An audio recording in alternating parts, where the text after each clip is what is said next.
یہ کہانی ہے 18 سال پرانی شوگر کو شکست دینے کی۔ 2004 میں پتہ چلا کہ مجھے شوگر ہے۔ فاسٹنگ 300 سے اوپر تھی۔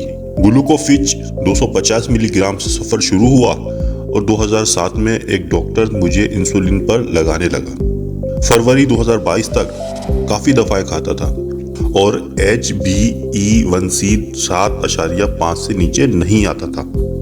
کولیسٹرول کے لیے اسٹیٹنز لیتا تھا۔ پاکستان کے بڑے بڑے ڈائبیٹولوجسٹ سے مشورہ کر چکا تھا۔ ڈاکٹرز کہتے تھے دوائیاں ساری زندگی کھانی ہے، شوگر لا علاج مرض ہے۔ پھر کہانی میں موڑ آیا۔ فروری 2022 میں مجھے غذائی مرشد ملے جنہوں نے بتایا کہ شوگر غذائی بیماری ہے، غذا ٹھیک کر لو شوگر کنٹرول ہو جائے گی، دوائیاں ساری زندگی کے لیے ختم ہو جائیں گی۔ پھر میں نے اپنی خوراک بدلی، لائف اسٹائل درست کیا اور صرف 3 دن کے اندر تمام دوائیں چھوڑ دی۔ 18 سال شوگر کو ذلت آمیز شکست سے دوچار کر دیا۔ ڈاکٹرز نے کہا یہ 4 دن کی بات ہے، دوبارہ دواؤں پر آ جاؤ گے۔ آج شوگر کو شکست دیے ہوئے 42 ماہ ہو چکے، ایک گولی نہیں کھائی۔